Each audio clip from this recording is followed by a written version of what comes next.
We all experience some measure of growth through the process of living. And we recognize this growth in that in some way it bestows upon us a more adequate attitude, a more reasonable point of view, or greater courage of decision and determination when need arises. A person said to me not long ago, when I was growing up, I had a very bad temper. But I worked on it quite sincerely, and now my temper is more controllable, and I am less likely to give way to blind impulses or negative attitudes. So this person concluded, I think I have grown a little through the years. Thus we think of growing as a progressive process of self-improvement.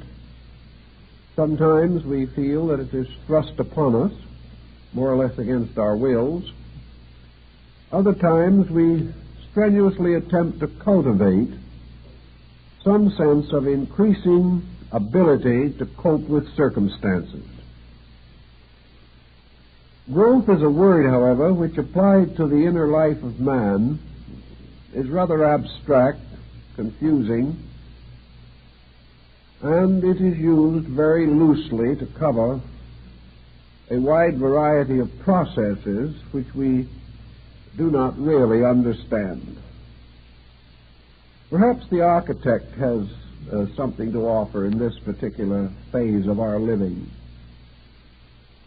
A man designing a house watches day by day the physical structure growing and developing through layer upon layer of stone or masonry, or through the continuous efforts of artisans who by degrees bring the structure to completeness.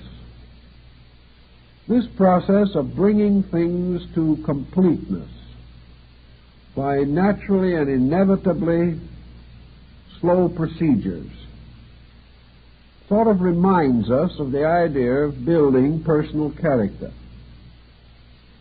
To the thoughtful person, growth is not a sudden leap toward light. Growth in man, as in nature, is a slow, regular, continuous, almost imperceptible procedure. Without the assistance of special types of cameras, we cannot watch plants grow. But we do know that if we return several days later and view the plant, we can observe the changes in it, the unfoldment and enlargement of it, and we see that it is filling gradually the archetype of its own kind. Growth is not something we can measure always in terms of moments, but it is something that accumulates, becoming a gradually increasing force for the attainment of some end which we desire or we regard as necessary and proper. Now, when we study man, the question always seems to arise as to what part of man actually grows. We know the physical body develops and reaches maturity, that a growth does take place there. But having once achieved its own maturity, the body continues on a more or less level platform for the greater part of life, and then shows definite signs of decline. The physical person does grow, but it is impossible to conceive this growth as being identical with the development of the person inhabiting this body. To a measure, there seems to be a connection. We know that we have come to expect degrees of physical growth to be associated with consistent degrees of mental development. We do not expect the small child to be an intellectual. We do not expect the small child to grope with problems that are suitable to an adult.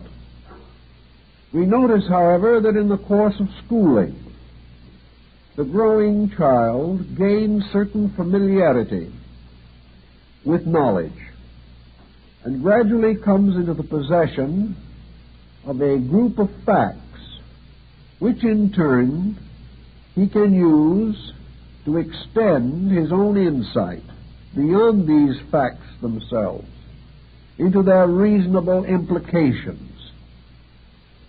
He has been provided by education with a basic group of elements of knowledge, and by making proper or the best use of these elements, he realizes that he can enrich his life and can gradually gain skill or proficiency in some chosen field. We also know that one kind of growing is more or less completed in the educational process.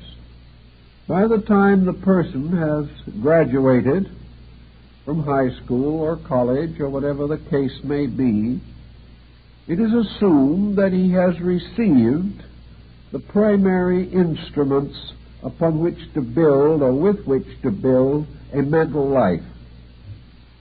He has been taught with some reservations how to use the various faculties of his own mind. He has learned to solve academic problems. He has learned to unite elements of knowledge to form new levels of knowing. So he starts out reasonably certain that he is well informed. It is not long, however, before he discovers the necessity for another faculty, a faculty that is not based entirely upon textbook knowledge, but which perhaps we may call judgment. Judgment is something that matures more slowly than knowledge in its own proper form. We can amass a great many facts, and having possessed these facts, or having come into an awareness of them, we can go along through the years counting our facts. We can bring them into the forepart of the mind at will. We can use them to interpret other facts, or to recognize things similar to those which we have learned. But there comes a time after schooling ends, usually, where the person is forced to face personal judgment, personal responsibility, and to make personal decisions. This seems to require other forms of knowledge. And out of all of the basic schooling that he has gained, there must come a certain overtone, some ability to cope with things not directly learned, but about which learning offers some assistance. As we go along through life, of course, we are inclined to specialize our activities, and as a result of this process, to accumulate more facts in some areas than in others. Because we have more available facts, we are more proficient in these areas. But always there is a dividing line between the workman, we might say, and the executive. The executive is the person who seems to be able to use knowledge more adroitly. The executive seems to have certain capacities and certain skills by means of which his contribution is more dynamic than that of the person who simply has remembered a large area of information. Some fields of activity do not call for much mental executive effort. Others depend heavily on it for the success of enterprise. So looking inside of ourselves and trying to analyze the structure of our own natures, we realize that through the sensory perceptions, as we have already discussed them in the previous talks of this series, and in cooperation with the mental coordinating power, that we do come to certain rather vivid conclusions about things. We are able to arrive at judgments. We are able to go a little beyond what might be termed the body of our facts and become in a measure prophetic. We sense larger meanings, although we may not possess the full understanding of them. We realize that it is possible to continue to apply the knowledge that we accumulate beyond the call of duty, that there are certain duties that we have to perform, but that we can live above and beyond the necessary, moving gradually and resolutely toward more ideal situations or larger uses of knowledge. Growth implies not only the possession of an increasing amount of available insight, but also the factor of experience. And experience is conferred only by active participation in life problems. Growth perhaps comes more directly from the pressure of experience than from any other single cause. It is the emergency which forces man to draw out of himself all available mental resources. As the problems around him intensify, the individual must solve them from himself, or with faculties and powers within himself. If he is in a comparatively secure condition, if his wants are few or his needs are easily met, it follows that for the most part he will not be challenged. And because he is not challenged by circumstances, he does not experience as intensely as those who must face and meet difficult situations. So growth has a great deal to do with the experiencing of the relationship between knowledge and fact. If everything that we learned was absolutely true, and if every situation that arose in life was completely academic, there would be very little growth. We could take the information that we learned in kindergarten and apply it to the problems of mature years. But we find that this is not the case. We observe that the individual, proceeding down through the years, is constantly required to face situations which he is not able to adequately meet. One of the common situations here is our inability to visualize, even abstractly, the number of possible situations that can arise in life. The old Jesuit father, Athanasius Kirchhoff, made an effort to estimate some of these incredible factors. He found that a comparatively small group of basic units, perhaps not more than 20 or 30, could be brought into so many conceivable combinations that an individual writing down these combinations at the rate of 10,000 a minute could not live long enough to write them all down. In other words, a comparatively small group of basic situations can result in combinations extending into the billions of billions.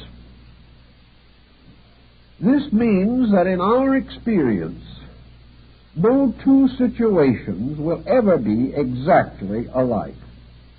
And none of them will ever be exactly alike the example in the textbook. This can be taken for granted.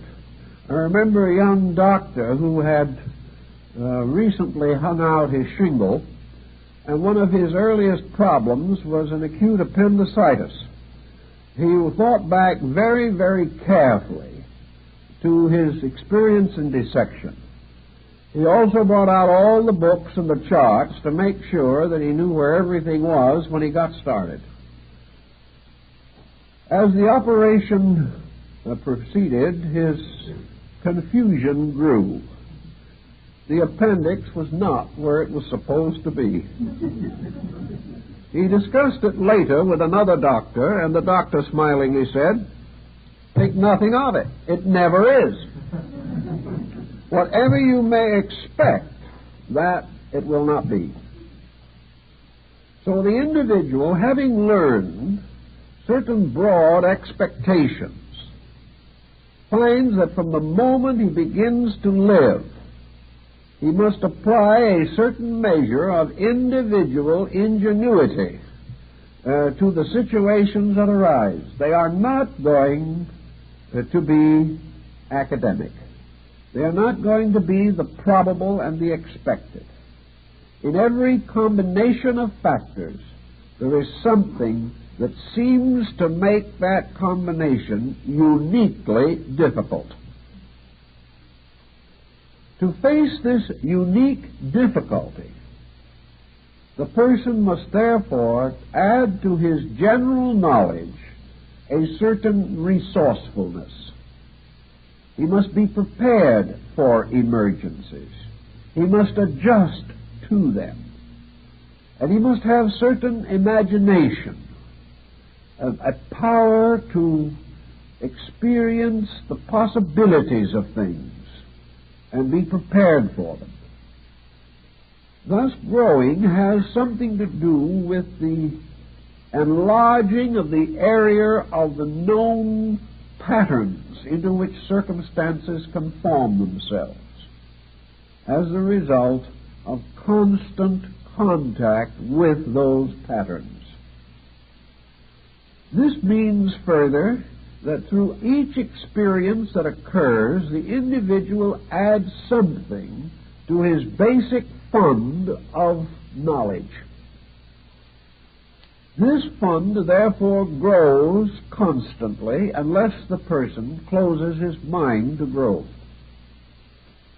Assuming that he is a normal individual, he finds that this increasing fund of knowledge provides him with greater securities. He is less likely to be surprised. He is less likely to be bewildered. His expectations have no longer the very close patterns which come from theoretical knowledge. As he goes along, therefore, he experiences a greater resourcefulness. He experiences greater assurance. And as the skilled surgeon, after many surgical experiences, gains a certain facility to handle emergencies. He senses and knows what to do because he has been faced with numerous situations before. And out of his growing experience patterns, he is able to come to more immediately useful conclusions about situations wherein he may be not entirely adequate or informed. So this process of growth for us is simply the heaping up of greater resources in ourselves. And as these resources increase, we observe a more satisfactory personal relationship with life. Now, in the grand days years ago of popular metaphysics, we had terms which were rather delightful and naive, and many people took them quite seriously. An individual who seemed to be especially well integrated or extremely learned or profoundly experienced was referred to as an old soul. This individual had been on the road a long time. He had passed through many different situations. He had become adapted and adjusted to the emergencies of existence. Another person who appeared to be what we now term a perpetual adolescent was referred to in those gay days as a young soul, one just starting out. Why one was older than another was not exactly explained, but it was assumed that perhaps down through time or eternity, what we call the old soul had been especially diligent in learning, whereas the so-called young soul, who might have started out at the same time, simply played hooky too often from school, did not gain the necessary experiences or had slight aptitude for learning. Thus, the idea of the old soul was simply one that appeared to be patriarchal in achievement, to have a fuller and richer kind of life. Now, there's no doubt in the world that people are born with different degrees of insight and different degrees of resolution. It seems that some from the beginning have an aptitude for knowledge of some kind. Others appear to be deficient in this aptitude. Some are naturally thoughtful. Others appear to be born thoughtless and never seem to recover. But all, in one way or another, have to grow. They grow because either thoughtfulness or thoughtlessness will ultimately result in situations that force growth. To us, then, the idea of growth is this constantly unfolding capacity to solve problems.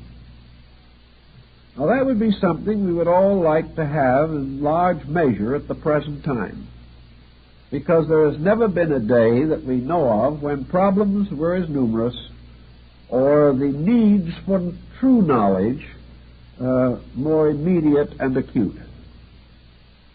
So we turn into ourselves to search for whatever it is that is the source of this growth factor in our consciousness. And we find that this factor, like nearly all of the other elements of our problem, lies within this chemistry of sensory and mental processes. What we call growth is the gradual organization of the faculties, powers, perceptions, reflections, which make up the equipment of the person. He is growing because he is taking more in and understanding it better. There seems to be no question as to this. Growth, as it applies to our conditions in this world, must, to a measure at least, depend upon our ability to interpret and understand this world. We may assume that we have another life entirely apart from mortality, but our existence in the material universe and our adjustment to its problems seem to require that we become increasingly aware of the laws, patterns, purposes, plans, and processes that operate here. The only way that we can really become aware of our relationship to environment is to become more familiar with the laws governing environment itself. What we term growth in this case is adjustment. It is the individual becoming sufficiently equipped to lead a serene existence in the material sphere. To gain this serenity, he must begin to study this mortal existence, how it is organized, how it functions, what contributes to problem and what contributes to the solution of problem. To most persons, this knowledge is not sought voluntarily, at least in many instances. It is a byproduct. It is the byproduct of the simple process of living itself. The individual learns by doing. This is a kind of an apprenticeship system, and our material existence seems to be an apprenticeship. We learn by observing the actions of others. We learn by experiencing the results of our own actions. And, of course, to a measure, we learn from the long traditional patterns of the activity of our social group. All these things become elements in growth or in development. The beginning of growth, as the Greek philosophers pointed out, is therefore a keen sense of value. The individual must be able to perceive. He must be able to gain reports through the sensory perceptions about occurrences. And these reports must be a little more important, a little more real, a little more clear than in the case of the average person. One of the ways, of course, to make the testimony of the senses more valuable is to give greater personal attention to these testimonies. Things that go in one ear and out the other do not contribute too much to our conscious life, although they may be subconsciously recorded. The individual, to get the most out of the experiences, must focus attention upon experiences. They must be things important in themselves. He must have a tendency to weigh and examine and estimate the results of his own conduct.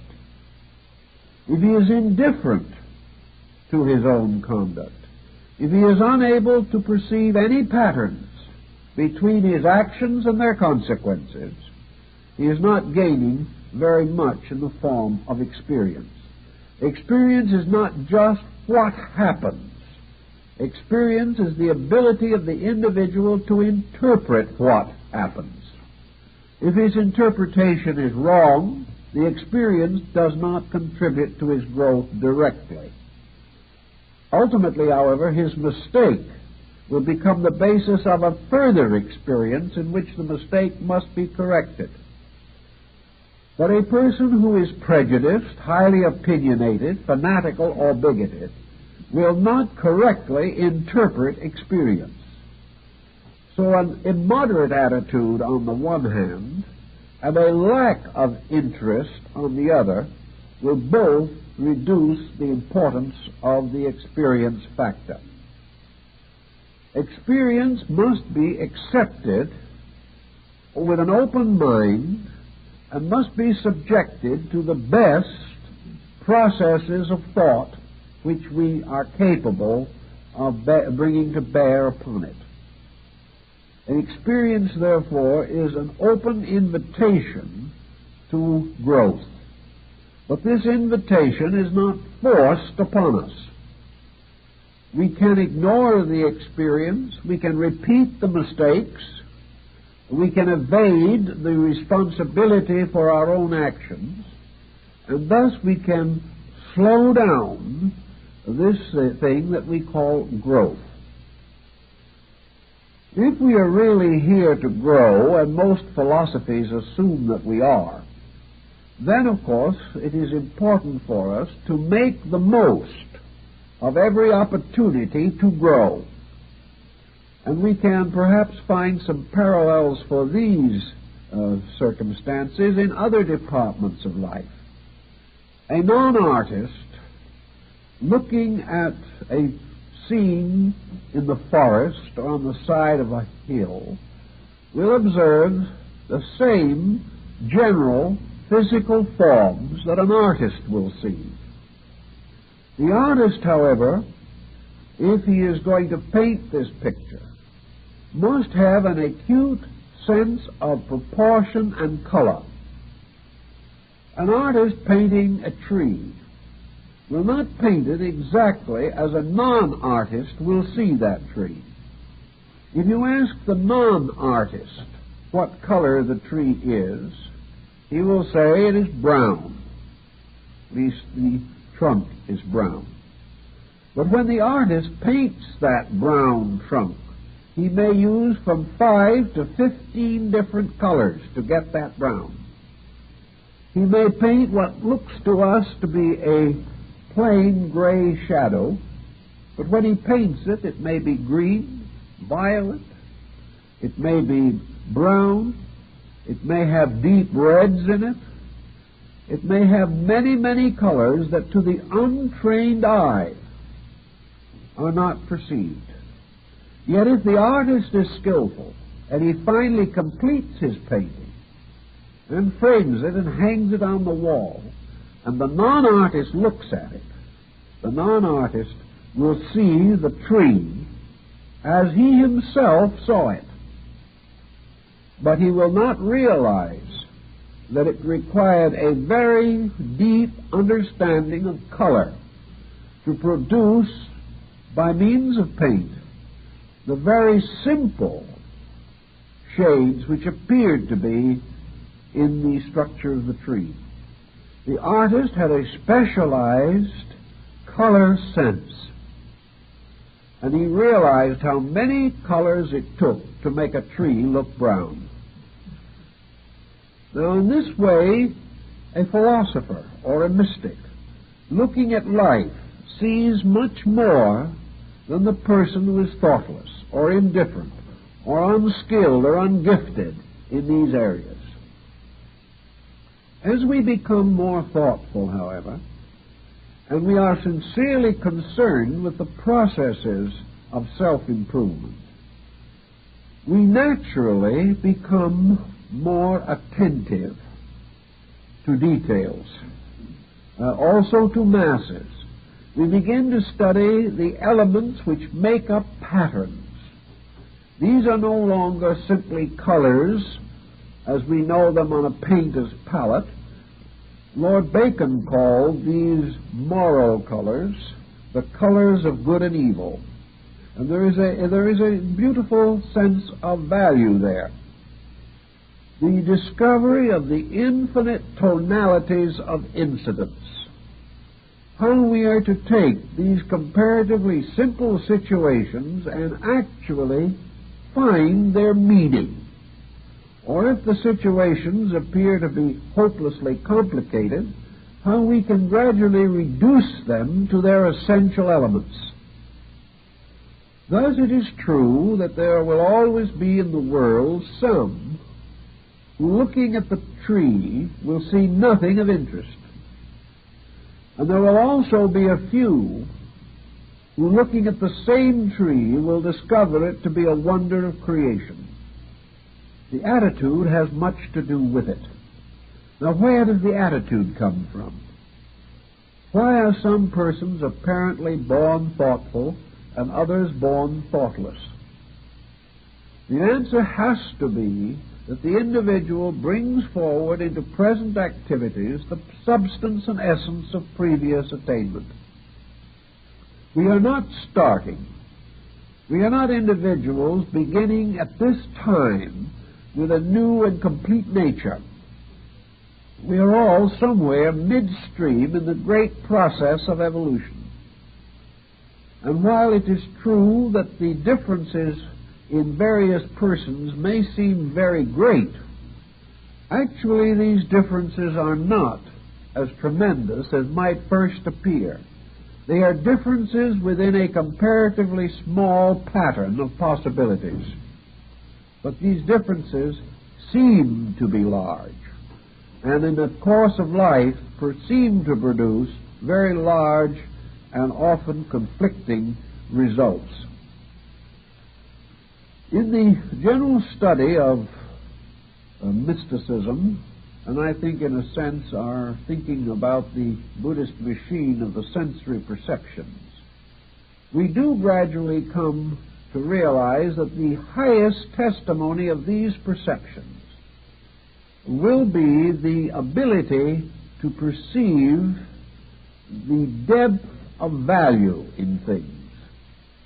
Perhaps we can say it in another way, that the end of the perceptive process is that we shall see all of a matter, that the perceptions will reveal to us everything that it is possible for them to confirm, that all these perceptions, acting completely as far as their own natures are concerned, will each of them produce a maximum of testimony, and will allow this testimony to move in to the central coordinating power.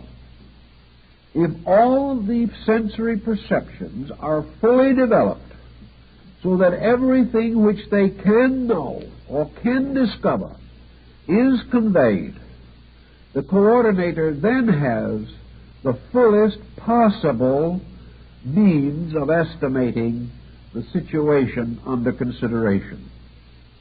If all the testimonies of the senses unite, as in the case or example given by Immanuel Kant, in the description of an apple, if all of these sensory testimonies convey their own fullest support in the consideration of the object, the ultimate will be that the coordinator will have a full and complete concept of an apple. Each one of the faculties will have contributed a supporting or sustaining testimony. One by one, they remove doubts left by the deficiencies of each other, until in the end, no doubt remains. This is an apple. So the great problem that these faculties are all afflicted by is that they are sensitive and subject to a kind of hallucination. Studies in suggestion therapy indicate the area of difficulty. The faculties can be conditioned away from normalcy. Faculties can be taught not to function, or they can be taught to function by a very special kind of training, so that this function is no longer normal, accurate, or true. Also, the testimonies which they bring in, like the evidence of witnesses in a court trial, these testimonies, this evidence, if it is placed in the hands of a corrupted judge, will not result in an honest verdict.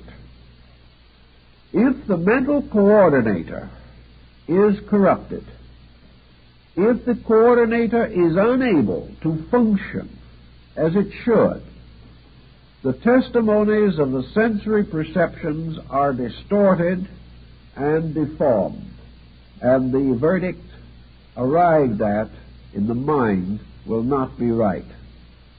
An example of this, of course, is the problem of style and various passing moods of tradition and schools of thought. For example, some years ago, certain impressionistic artists produced some rather strange and mysterious productions. To most people, these productions were meaningless. Some were extremely distasteful. Still others really hurt the person who tried to look at them.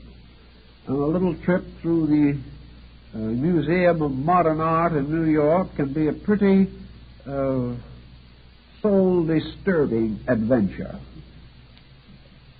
But after 12, 20, 30, 40 years of the modern art trend, we found people beginning to ask each other such questions as, is it good? Or am I wrong? This person says it's wonderful. That critic says it's the noblest job that was ever done. Certain person has just bought this picture for $75,000. I don't like it. Am I crazy? Is the man who bought it crazy? What is wrong with what? Or who? And gradually, out of familiarity, out of constant indoctrination in this way, persons who really do not like modern art convince themselves or are convinced by others that it is good and it is important. And first thing you know, we find one of these strange pictures hanging on the wall of one of their rooms. They still do not know what is good about it. They still subconsciously do not like it, but they feel that they should. After all, everyone cannot be wrong. Now, we have the same thing in religious bigotry. If we belong to a group of people in which perhaps we know that there are millions who hold the same extremely traditional points of view, that are just as conservative as they want us to be, and yet we feel that these ideas are too small, we are gradually subjected to indoctrination. In time, we may become just as narrow-minded as the person whom we might resent, simply because in due course we have sold ourselves an attitude which destroys for us the validity of our own experience. In a more personal way, an individual will develop gradually a habit of being sorry for themselves. Self-pity is a very pitiable condition, yet many people develop it. After a time of being sorry for ourselves, we establish a habit pattern. And in the due course, practically every testimony that comes in to our sensory structure is distorted or in some way exaggerated so that it will appear to contribute to our own misery.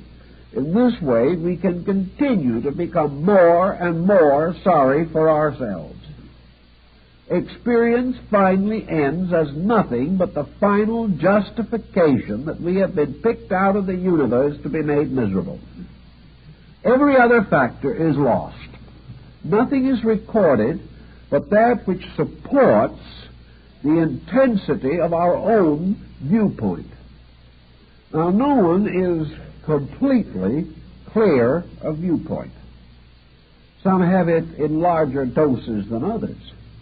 But we all have certain attitudes, certain convictions, certain beliefs that to us are just frightfully important. We cannot conceive of any fact being in conflict with what we want to believe. So we proceed to eliminate the fact rather than change ourselves. When these types of attitudes become fixed in our natures, we cease to grow. Growth is blocked, therefore, by any attitude which destroys the free circulation of facts in our own consciousness. The individual who is no longer able to look at a fact and say, I was wrong. A person who cannot do this is cutting off his own experience benefits very definitely. Experience almost always must lead us, finally, to the correction of our own conduct into conformity with the reality of the matter or under analysis or thought. The moment we try to force the fact to change, we are in trouble. Facts will not change, but we can imagine that they do, and can go on for a long time deluding ourselves in these particulars. But wherever delusion comes in, the facts become less available. It is as though the light of reason was obscured by a heavy fog, the fog of our own opinions. In the problem of yoga, or in the mystical disciplines of the Near East and ancient times, one of the ways to grow was to clear the channels by means of which man is aware of life. As long as these channels are blocked or obscured by false attitudes, the person cannot grow graciously. He makes so many mistakes that nature becomes an instrument of retribution for that person. Nature seems to turn on him and hurt him. Nature hasn't turned at all. The individual has only gotten into such a bad relationship with nature that he is hurting himself. In the machinery of cognition, anything which destroys the smooth running of the machine is bad. I remember in the old days when we had bookkeepers and accountants who didn't have computers and things of that nature, and had to work it out almost entirely with their own basic knowledge of mathematics. Many of them did not even have an adding machine. And in the old days, when the adding machine was first introduced, those who had not been trained to use it considered it a very unpleasant device and continued to do it in the old way. But there was a terrible catastrophe when the bookkeeper, having about 40 or 50 different number patterns in his mind, and just getting them drawn together, was interrupted by someone talking to him. The entire pattern that he had added up sort of dissipated instantly, and he had to start all over again. In other words, he was interrupted, his mind was turned away from the sum that he was gradually adding together, and if this happened too often, the poor old man frequently got a little irritated about the whole thing. The same process takes place within our own thinking. If we are building up a beautiful pattern of consistent and related subjects and matters, if we are gradually getting at the facts of a case, and then a prejudice flashes into the situation, or the individual suddenly turns against fact by some subconscious process in himself, the whole structure falls apart. All of the validity of the gradually forming pattern is broken up, and the mind has to start again to put the pieces together. To meet this, our ancient brethren always insisted that the only way to gain the greatest amount of experience is to reduce the personal equation in the use and estimation of experience. The personal equation is always one that is very highly tinctured by personal desire and personal advantage. Where this becomes too strong, facts will never be known. So to gradually reduce the pressures of artificial elements over-influencing or interfering with the natural arrival of the mind at its conclusions, these interferences and obstacles have to be gradually eliminated. This was the reason why the meditational processes were set up. They were intended to reveal to the person the possibility of being unconditioned in his own nature in the acceptance of facts. If he could be neutral as far as the fact was concerned, he could then receive the honest report of his own coordinating faculties. if he could get this honest report distorted in no way whatsoever, then he was in the position to use the greatest degree of fact in the solution of some problem of his own. If he had these facts and had them clearly set in his own mind, he could then make decisions which were useful, which advanced his condition, and which contributed to what we call his growth. So the growth of reason in the individual was simply the unfoldment of the power to be reasonable in all things. To be reasonable means to avoid exaggeration. It means also not to overlook small things because of the pressure of masses. It meant very definitely not to overlook virtues in other people because we do know that they have vices. It means not to overlook the importance of ideas because those ideas do not mean too much to us at the moment. It is this process of getting greater thoroughness into all of the procedures of life. What is it then that is adding all this up? What is the instrument by means of which the record of the unfoldment of our faculties is preserved? Buddha would say that it is this sattva, or the self. It is this thing which, though not an essential reality, is a continuing, functioning force, or power, or vortex of energy over a very long period of time. The sattva, or self, the ego, is nothing but the immediate substance of the known and the unknown. It is the mysterious compound of what we do understand and what we do not understand. Thus, whatever part of the thing we understand has a certain luminous quality. The parts that we do not understand are dark and mysterious. And this luminosity and this darkness make the lights and shadows, or contrasts, in our thinking.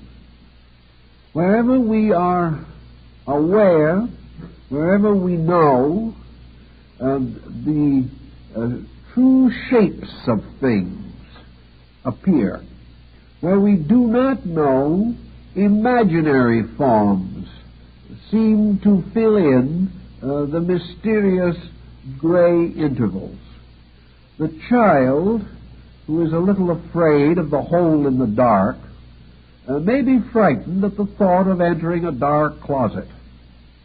They may conceive this closet to be the opening of a great pit leading into mystery, madness, and death. And small children are frequently afraid of these holes in the dark.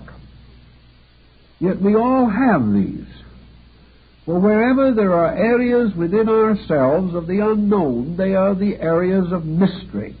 And mystery is closely related to misery.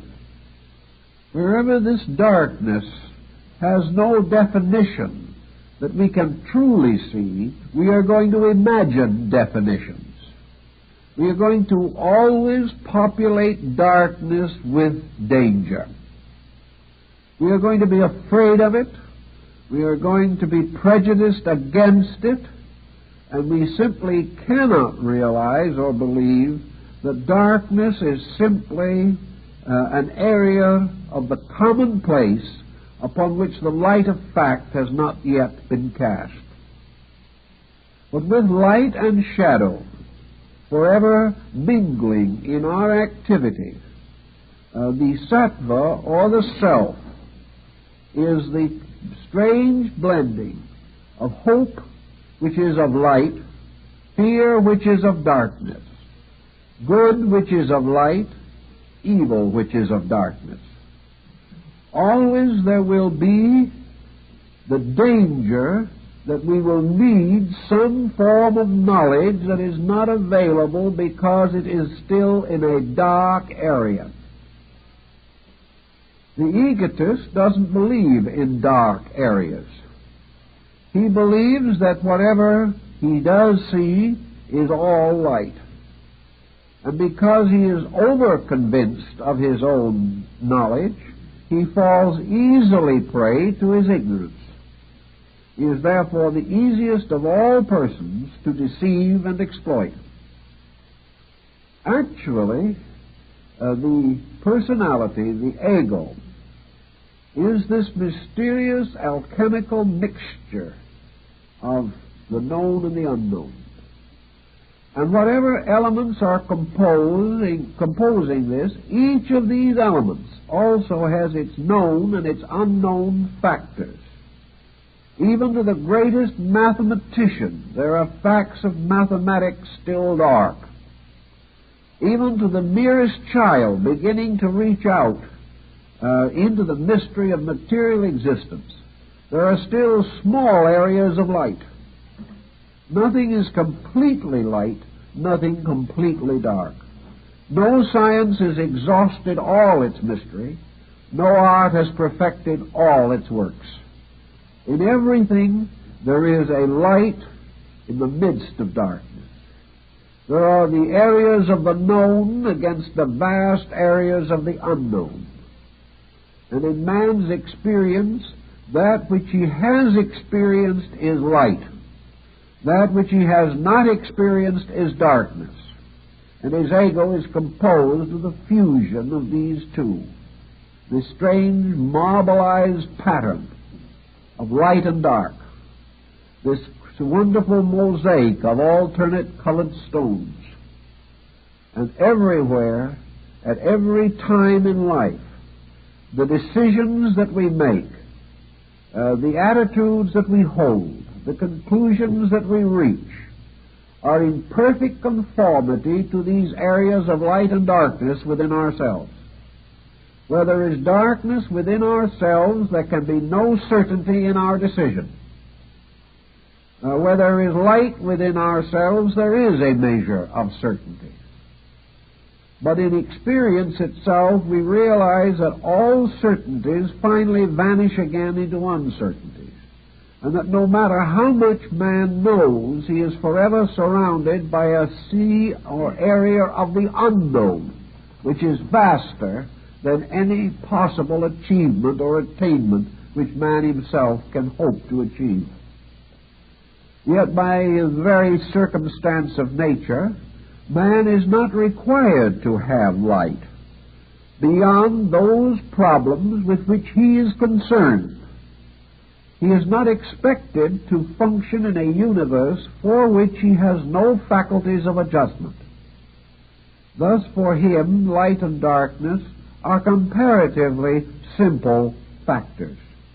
Factors in which light more or less tells how far we have come, and darkness warns of how far we have yet to go.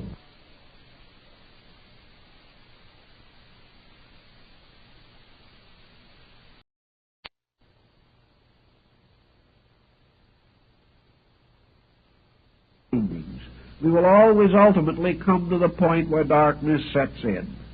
Here we must either admit ignorance or try to bluff. Or we must deny our own ignorance and try to force an opinion or some form of a concept upon others concerning that which we do not know. Now, the light runs out in a number of directions. One of the directions in which one of our deepest problems lies is that the area of the unknown for most persons involves the inner lives of other people. We have the greatest amount of light on surfaces. We have a considerable amount of physical light on physical surfaces. We look out as we drive our car, we see the roads, we see the trees, we see the people. There doesn't seem to be any lack of light. But the moment we leave surfaces either to ascend or descend from the obvious. We begin to come into a twilight region, and from that pass finally to utter darkness.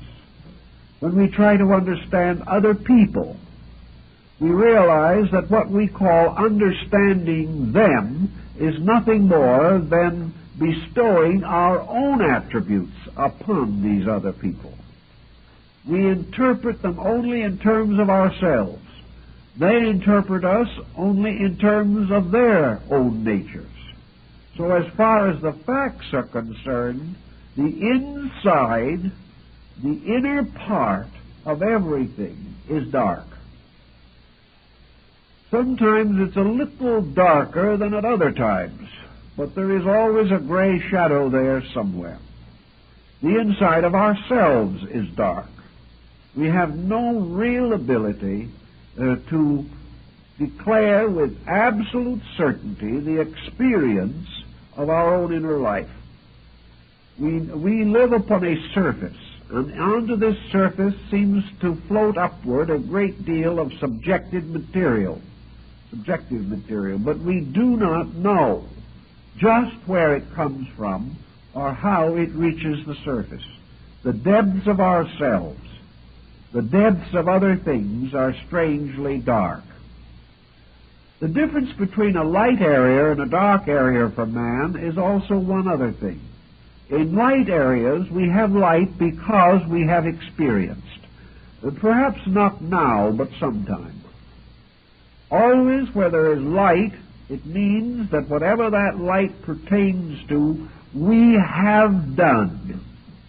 We have actually achieved a distinct victory wherever light seems to cast itself upon other things.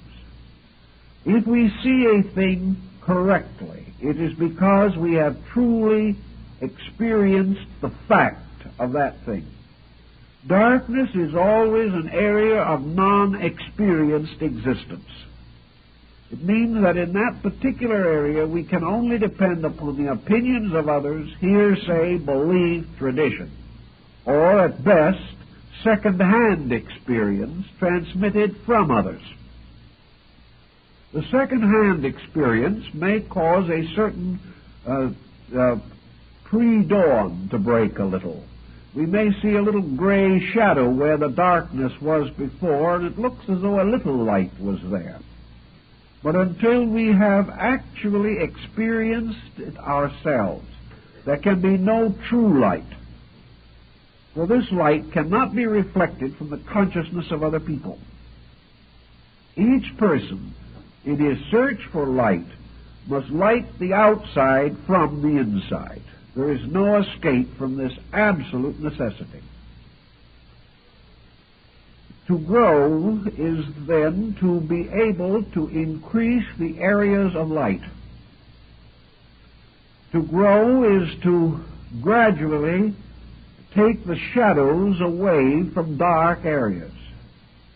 And as we take the shadows away, the facts of those areas, now lighted, become available for use.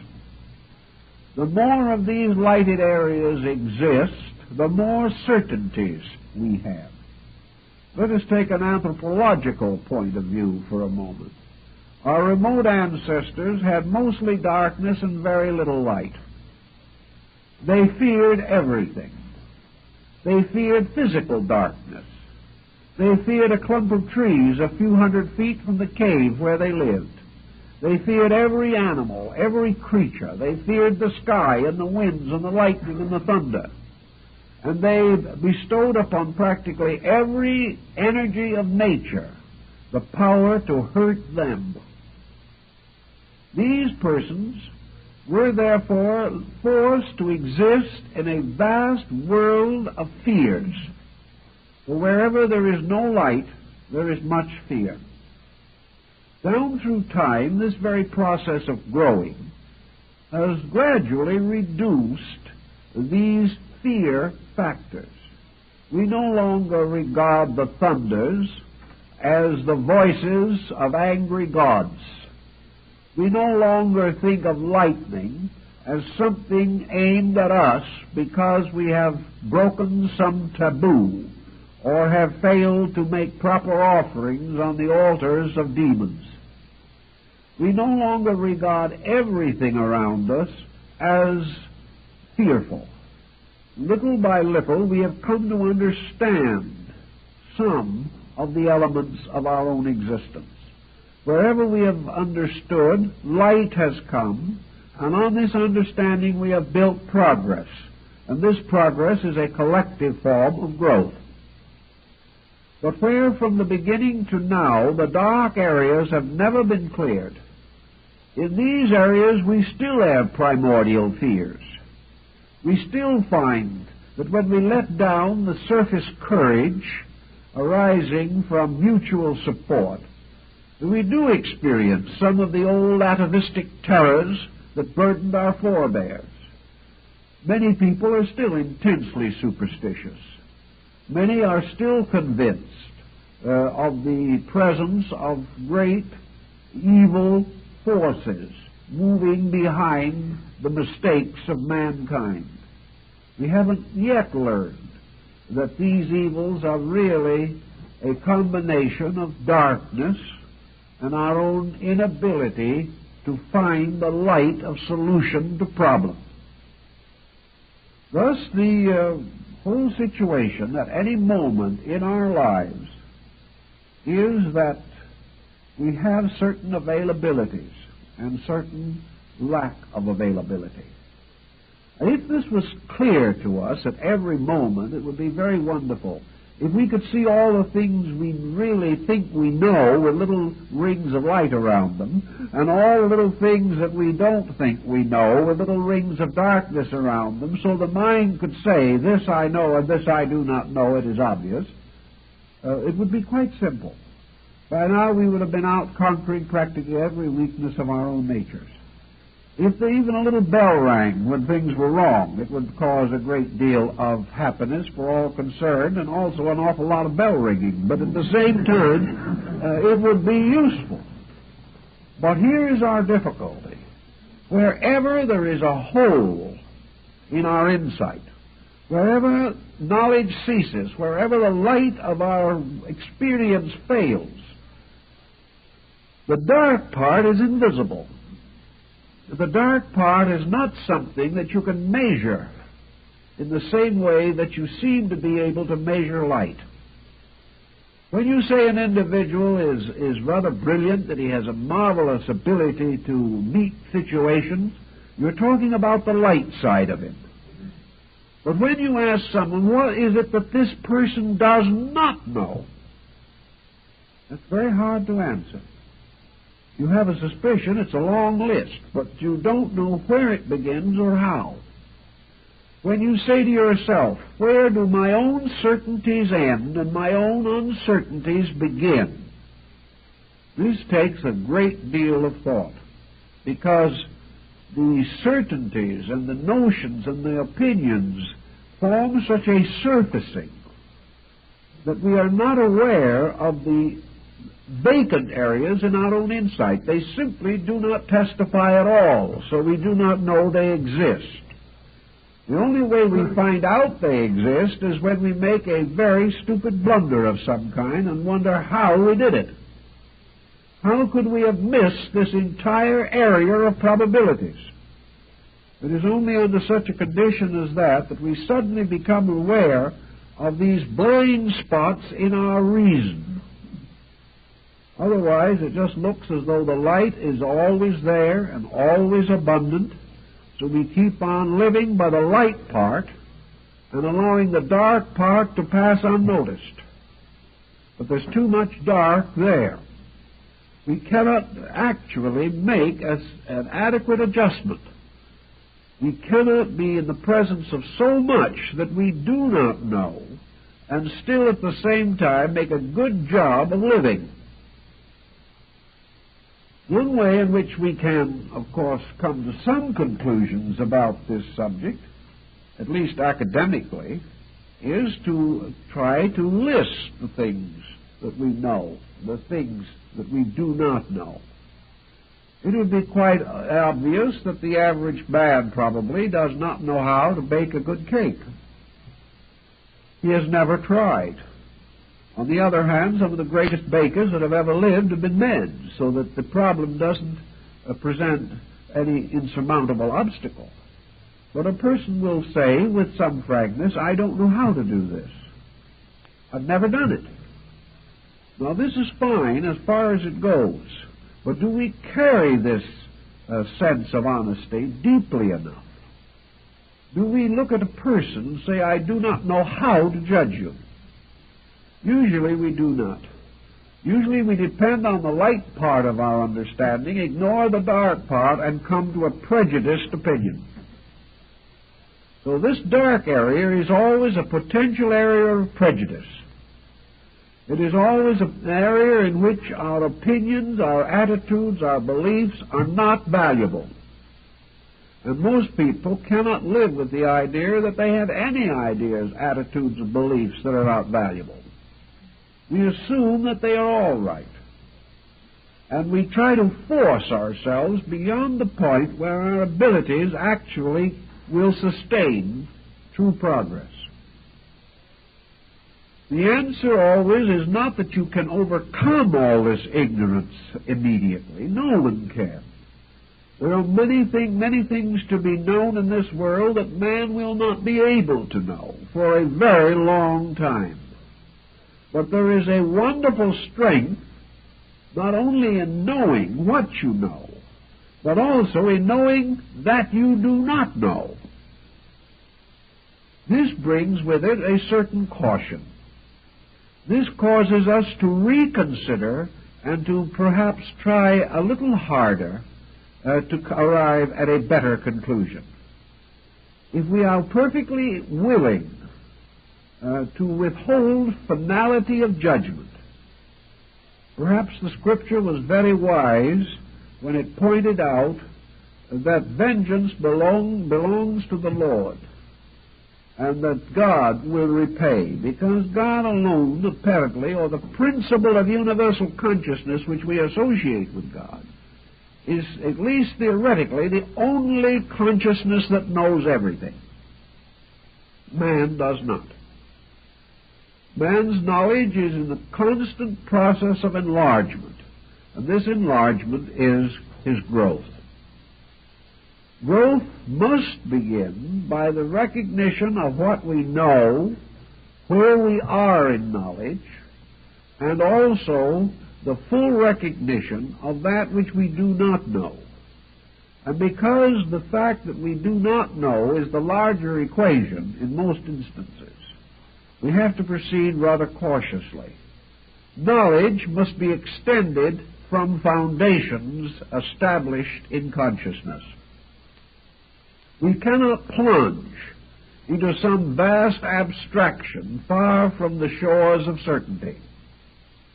What we must do in each case is extend the known, carefully, methodically, thoughtfully, to its next areas of probability. We must light near to where light already is. We cannot flash this light into the midst of the darkness and expect to have it very solutional. Growth, then, is a gradual encroachment upon darkness. It is a little more and more of light extending cautiously, carefully, wisely into the unknown. The person can constantly build upon what he already possesses. And as he continues to build, the structure of his consciousness enlarges. The structure of his insight enlarges. And gradually, knowledge leads to experience, which brings further light. Light is always the experience factor. Light is the thing known certainly by having actually experienced that thing. To begin the cycle of growth, then, is to become aware that the so-called ego, or self, is itself in the process of becoming. It is not something that is complete. The ego cannot turn to us the current of universal knowledge. We cannot dig deeply enough into the ego to get any more out of it than is in there. This is a mistake people have had the tendency to make. They have assumed that because something is inside of us, this must be infallible. It is not. The judgments of the ego can never be greater than the experiences which are stored in the coordinator, or this force, the factor, which brings all experience to bear upon new experience, or brings experience to bear upon the challenge for the need of experience. So there's no use hunting inside the personality for infallibles. They will not be found there. The best that is going to come out is the best that is in there. Now, there's much more in there than there used to be. That is why, in spite of our mistakes and in spite of our neglects, man is growing. He is growing because little by little the content of the experienced part of knowledge is constantly growing, but slowly, not nearly as rapidly as we wish it would grow. There is also another very tricky factor which you seldom hear discussed and which does not usually obtrude itself into this problem. Namely, that as man is learning by experience to adjust to certain situations, the processes of history are making these situations themselves extinct. The individual may have passed through a great deal of experience in the Roman Empire. Let's imagine the consciousness learned certain things in the Roman Empire, or in one of 100 previous embodiments. This would be much more helpful if we still had a Roman Empire, but unfortunately we do not. So experience divides itself very clearly into two levels. Experience which is only useful in a condition which itself is highly time-bound. The experiences that we may have passed through during the Crusades or during the medieval period in history will not necessarily be sufficient to equip us for the problems of today. Just as the young man today graduating from school could not go back 10 years from now and take the same examination and pass. He could not do it. Not because he is not thoughtful, but because the whole system of instruction will have changed, and he will not be able to adapt himself to it without taking the entire course over again. Very few graduates could graduate a second time 5 years later. This means that there is an experience pattern that is extremely immediate. This is very largely the experience of particulars. The problem as to whether we should eat with our fingers or knives and forks is a very transitory problem. Also, the skill we may learn in driving an automobile may be of no use to us, except for the particular embodiment in which we now find ourselves. But behind and below this level of passing experience patterns, there is another which reminds us of the fact that essential elements do not change very rapidly. For example, the person learning to drive a car conscientiously, intelligently, honorably, and with due consideration for the rights of others may never drive a car again after he gets through with this life.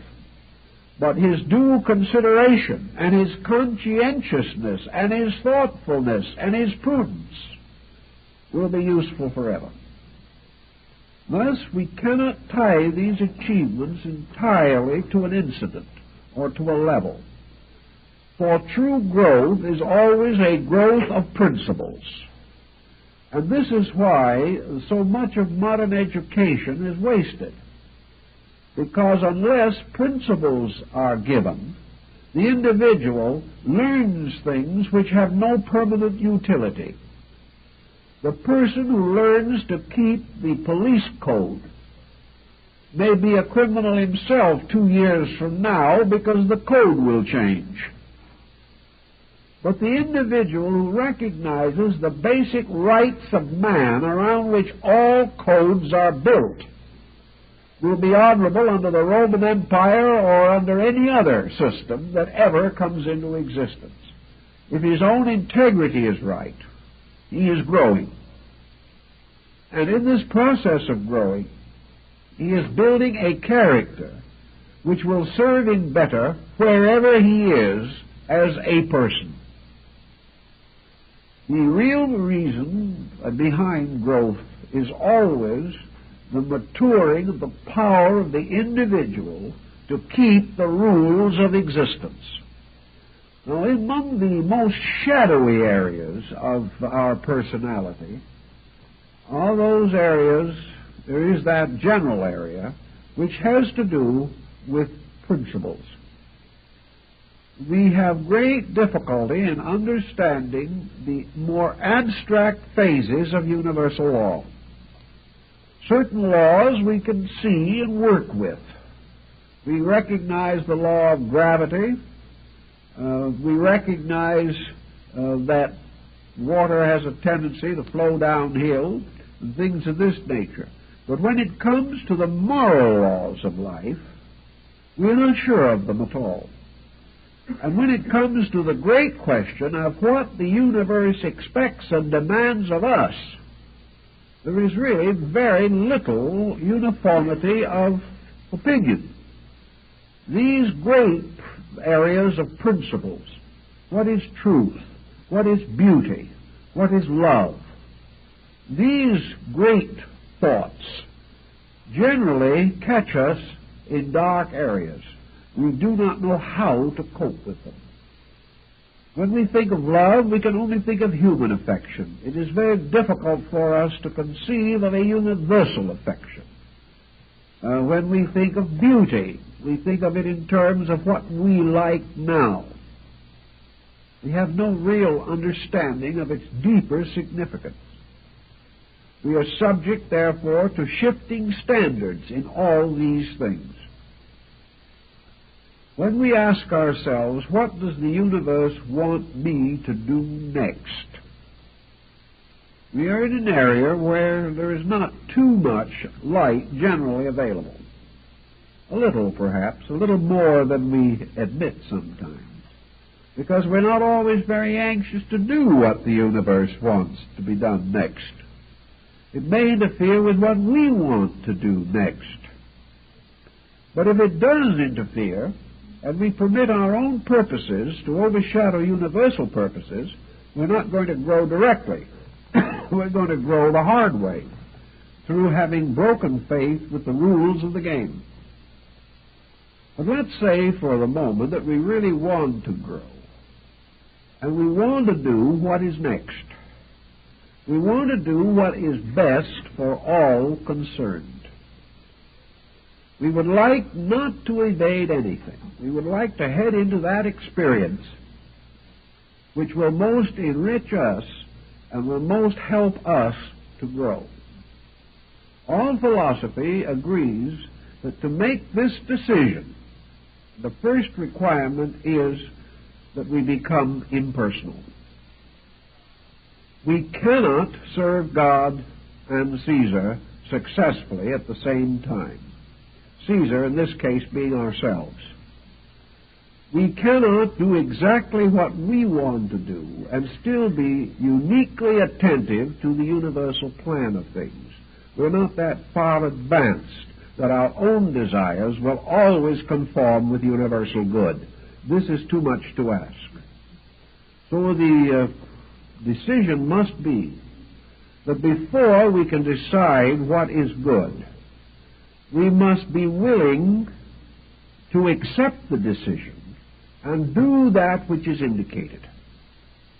We must be perfectly willing to put this good above our own personal feelings. This is a conflict. It is always a conflict, and is the reason why all over this world today there are people who have beautiful ideas but are not doing very well with them, actually, in practice. But if we really want to grow, and grow as rapidly and effectively as possible, this strange sense of the impersonality of right must be experienced within us. We must say to ourselves truly that the universal will must be done. What is it that the deepest part of my insight concerning existence tells me is the next thing to do? The final end of experience is in itself that it always does point the way to the next thing. But it does not point the way to things 10 or 15 steps removed.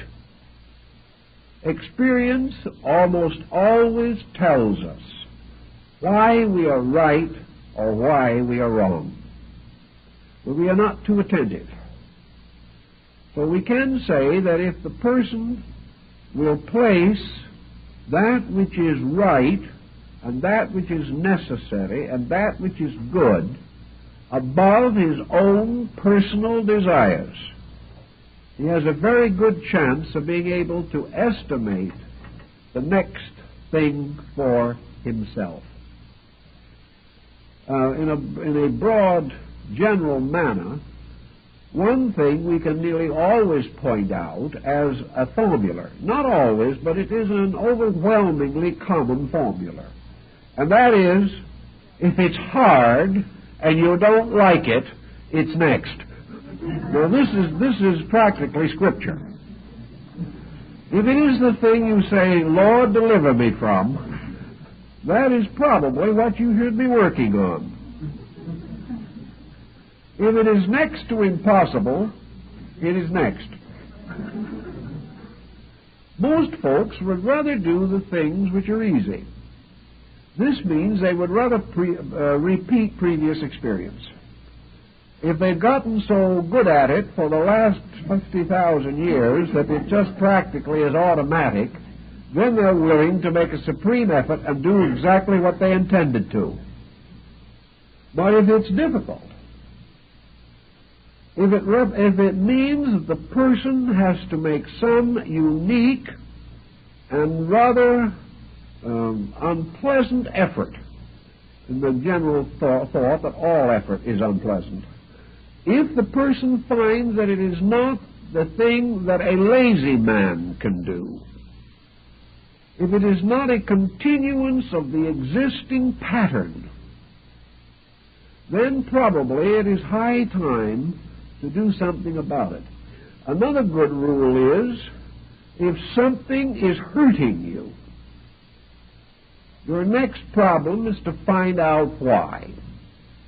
This process of going on, being hurt forever, and simply suffering is not nature's plan. If you are sitting on a hot stove, do not assume for a moment that the infinite requires you to stay there. But it may take a certain amount of energy to jump off the stove. But certainly at that moment, that jump is next. In each instance, the immediate problem is nearly always the challenge. The immediate problem is the thing that must be now faced. And we must gather up all our resources to face it. For the moment we face it, it ceases to be a problem. A problem solved ceases. A problem unsolved comes back and nags us through ages, if necessary. No problem unsolved will ever really disappear. No problem unsolved can be completely left behind. We may push it to one side, we may put it off for the moment, but if it's there, it will come home to us in the end. This process of pushing it off and having it hit back, the process of tossing it to one side and having it bounce back and hit us again, means that the longer we procrastinate a solution, the more we will suffer from the problem. So the growth is the sense or the concept of moving into the problem now. To move into it not with regret, not with pious sense of martyrdom, not with a deep soul-shaking sigh. The problem is to move in on it, solve it, and watch it dissolve. Once we move in upon the problem, experience the power to solve that problem, we have achieved a step of growth. Now, the problems that beset most of us most intimately are of three general kinds. The first is dispositional. We all have faults. We all have plenty of them. But all our faults do not come into focus at any one time. This is lucky. But there is nearly always one fault in focus at almost any time. We discover that in some one way we are at this moment our own worst enemy. This is the one we have to work on now. When that is gone, do not be lonely. There'll be another come along. But it will be different, and there is a certain delight in variety. But this problem will not go until it is faced. Nearly everyone knows that they have character problems. They can even name them. But if you look into your environment, your business, your home, your social life, your relationship with yourself, your ability to live with other people or work with other people, you will find that there is one besetting situation at this moment that could be improved. That things are not as smooth as they could be, and the reason is somewhere in you. You can say you're tired. You can say you're nervous. You're saying you don't know any better. You're saying that other people just simply prod you along until you can't stand it any longer. But the problem is there, and the problem must be solved. The only way that it can cease to be a problem is to be outgrown. The second type of problem, which nearly everyone faces in the course of their daily life, is adjustment to situations around them. Here we have the individual in the presence of something that he feels he cannot change. Other people will not do what he wants or what he expects them to do or what he believes they should do, but they have the monotonous habit of being there anyway, making things more complicated for this individual. The answer here is now a matter of adjustment relationship. If the situation is essentially bad, then it may require courage to break the situation, to admit that it is wrong and to admit that we're staying in it because of some weakness or some instinct to compromise or dishonesty, or some selfishness, or some status symbolism. And we are not willing to admit the fact that the pattern itself is bad. Perhaps nature's next lesson in experience is the individual giving up what he wants in order to attain peace of mind without which he cannot survive. This is a decision. If he decides wrongly, nature continues to penalize him. he has to finally decide whether he is going to sacrifice the lesser for the greater or vice versa. So here is an immediate area of problem in the life and condition of the person in his relationships with other people. The third area in which a problem perhaps presents itself lies in the matter of gaining new skills. There is nothing an individual dislikes more than the thought of going back to school after he's graduated. But many persons want to achieve good things, have serious and sincere desire to attain, have the instinct to be able to use what is attained, but they are still impotent as far as their ability to do these things is concerned. So we have the individual who has high motives and no training. We have the person who would gladly give his life, but at the present condition his life isn't worth much. He has very little to give, which is a terribly frustrating thing and a very painful thing.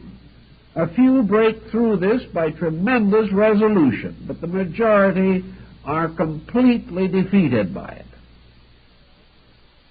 The moment we realize that what we know is not enough to meet the demands of our own ideals, our own principles, and our own convictions, then we have to learn more, regardless of what it costs. We have to give up pleasures to achieve these necessities which become the basis of more enduring pleasures in the future. So wherever a person is well-intentioned but helpless, he must in some way correct this by gaining the abilities to do the things that he wants to do and which he realizes need to be done. So wherever we can't solve a problem because we simply do not know enough, then in one way or another we must seek to know more. Now, the search to know more is a fascinating adventure in itself. But the desire for knowledge, apart from the proper use of knowledge, is itself a blind alley. The individual does not grow from what he knows alone. He grows from what he does with what he knows. For it is always the action that provides the experience which provides the light which is growth. So wherever we have any of these barriers between ourselves and advancement, we must either relinquish the idea of advancement or else we must overcome the barriers. Nature presses us to overcome barriers. It does this by constantly confronting us with small, nagging situations which we cannot quite handle, but sometimes feel that we ought to be able to. If we reject these small nagging invitations long enough, they heap up into large matters, and we suddenly come headlong into a great monument of neglect or evasion, which seems pretty formidable, and which can hurt us very desperately when we try to break through this kind of a barrier. So always try to get rid of the small things one at a time as they come up. Because if you can do this, they will not make the large things. And each small thing conquered and experienced becomes a new light upon other things. It's very interesting that every drop of experienced consciousness that we have enriches the whole of our total egoic insight. As we get further and further into the true mysteries of light, as we recognize them in the ego itself, we come finally to realize that the end of growth is a mysterious condition of universal light. Now, the moment light is universal, the moment light is not separated by objects. For example, we can imagine that you stand a vase or a cup or a bowl on a table and you light it as you would if you were an artist going to draw a picture of this. The bowl stands out because of contrast. One area is lighted and the other area is not lighted. This results in modeling. It gives the picture its highlights and its shadows, and because of highlights and shadows, the picture exists. If there was nothing but highlight, there would be nothing on the paper, whatever, except light. Thus, if we go on experiencing and increasing light and continually contribute to the decrease of shadow, we pass finally into the condition of consciousness in which there is no shadow. And this means actually that we have outgrown the entire concept of good and evil, of light and darkness. And the entity or the egoic nature itself becomes simply the center of a universal experience, so far as this experience is possible to us here. Nothing remains as a detail. Nothing can challenge, because the experience has absorbed all of that which is not known. In the experience of totality, the individual completes the possible experiences of egoic existence. This is more or less the concept of samadhi. It is also found in Zen, because the total experience is strangely the end of experience. When there is nothing left to experience, the very factor of experience ceases, because it can only live by conquering the unknown. When there is no longer any unknown, strangely enough, the value of both the known and the unknown cease. It's a very peculiar thing, but if you think it through carefully, you can get the idea in this sense, that man would never know that he was wise unless there were areas of ignorance in himself. He would never know that he is wiser than anyone else or less wise unless there were other people with whom he could compare himself. He can never tell how far along he is on the road if there are no road markers. And he can never tell how much truth he possesses unless he is able to contrast it to the absence of itself. If it should occur, therefore, that the individual achieves the total experience of the total use of all of his faculties and powers for the total purpose for which they were intended, you do not have a wise man, you do not have a good man, you do not have any of these qualifying terms that are meaningless without their opposites. You simply have a condition of universal adjustment. You have a thing that is completely identified with its own objects. It is subject-object in one. There is no longer any differentiation. When there is no difference between the thing experiencing and the thing experienced, you then have yoga, which is total union. In this total union, you then have the Buddhistic concept of the gradual extinction of the ego. The ego ceases, or the personality ceases, only when there is no longer any difference between our center of knowledge and the area of the knowable. When these are identical, the individual is in a state of total existence. This means that in terms of growth, that the cycle of growing as we know it has been completed. Thus, there being nothing further to challenge the consciousness does not come forward to meet challenge. If there is no advancement of consciousness to meet challenge, if man is not in the condition of rolling up his sleeves and swinging a club, if he is no longer in an unhappy relationship with anything, if he is no longer in a condition in which he has to fight in order to maintain his attitudes, because his attitudes have now become identical with fact and are no longer assailable, when all of these things, by means of which he has to know himself as something separate from other things and at war with them, when this ceases, when the individual is no longer called upon to adjust, whatever may be the inner nature of himself simply is no longer discernible.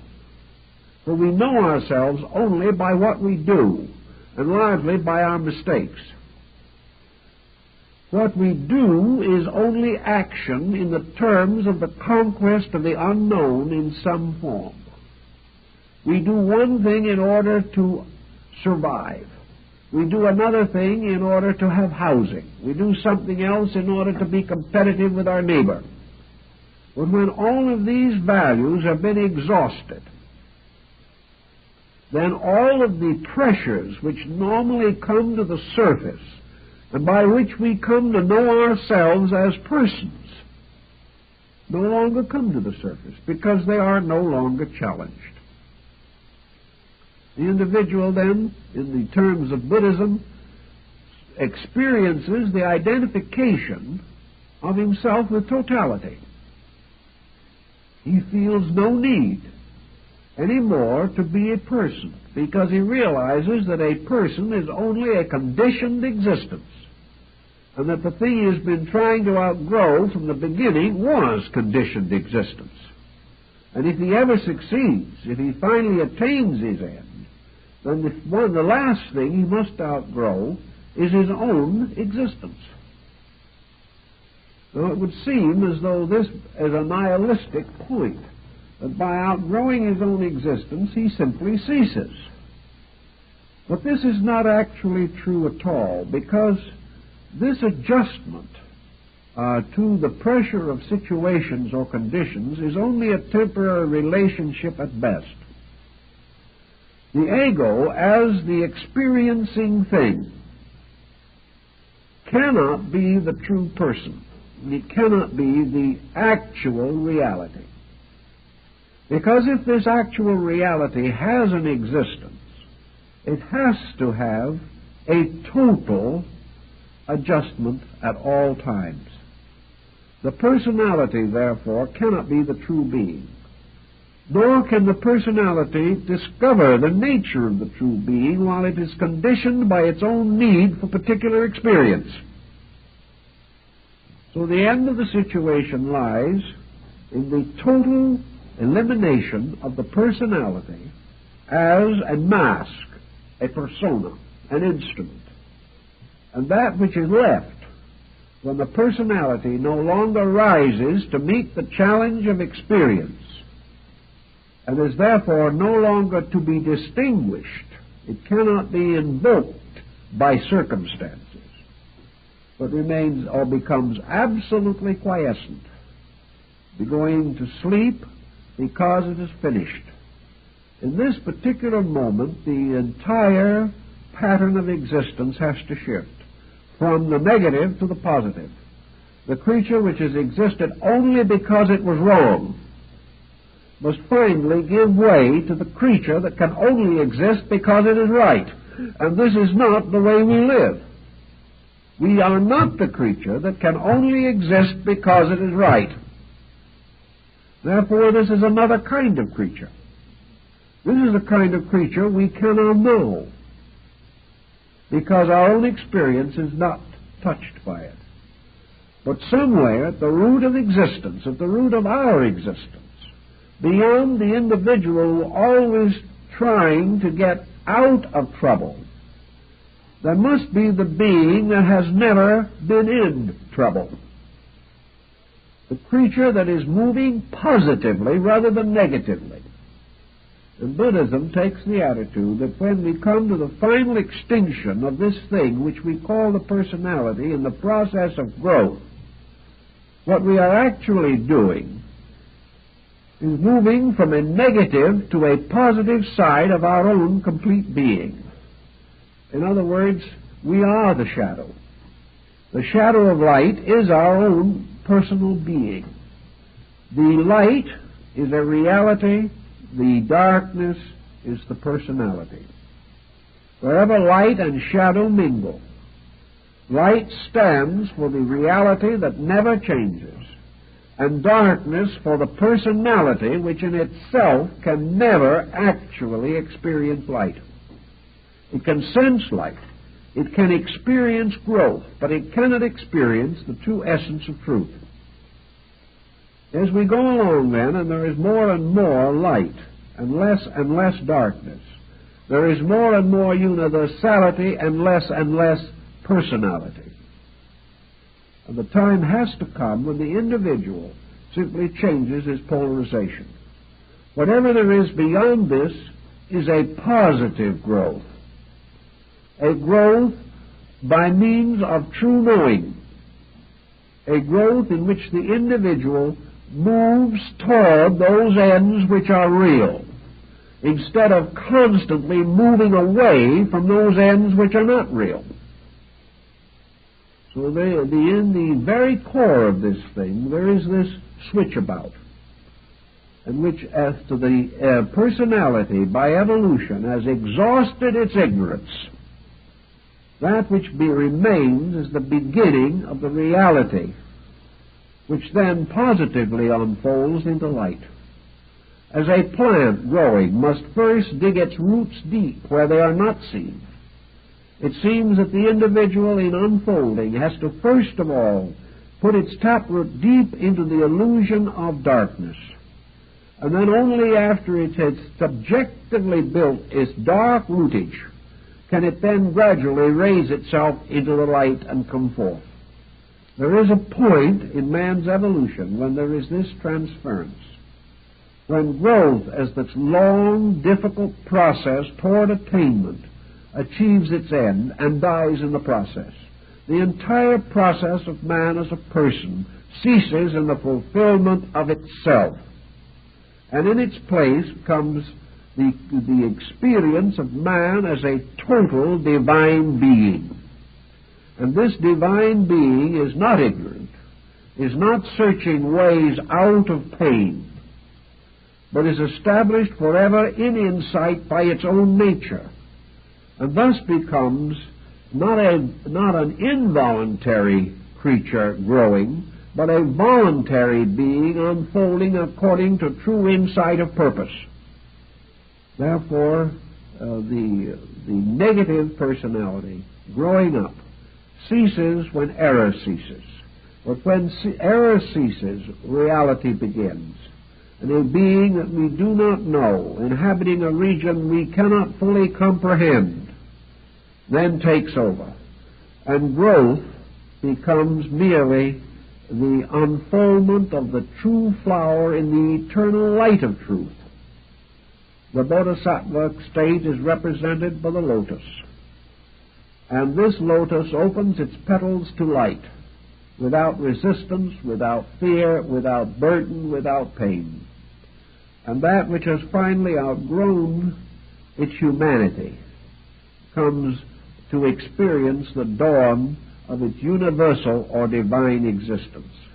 We do not have any words for this, but we do believe that growth finally ends in the end of the need for growth, and that therefore the conditioned existence of man ends in a conditionless state, and that which has striven so hard to climb from darkness into light finds that there is no need of itself after it has completed the climb, but there is something else, something deeper, something eternal in man, which is born in that moment when the struggle against ignorance ceases. So in that very moment when the person dies, phoenix-like, the divine being is born from its ashes. This is an alchemical transmutation, and that which is truly eternal is triumphantly resurrected from all the temporal experiences of time. We cannot hope to understand this state in a conditioned existence, but we can sense within ourselves its reality. And toward the fuller experience of this transition, we hope by growth to attain the virtues necessary for the perfection of ourselves. Well, I think our time is up, so we'll have to let it go for this time, but we'll be with you again next week.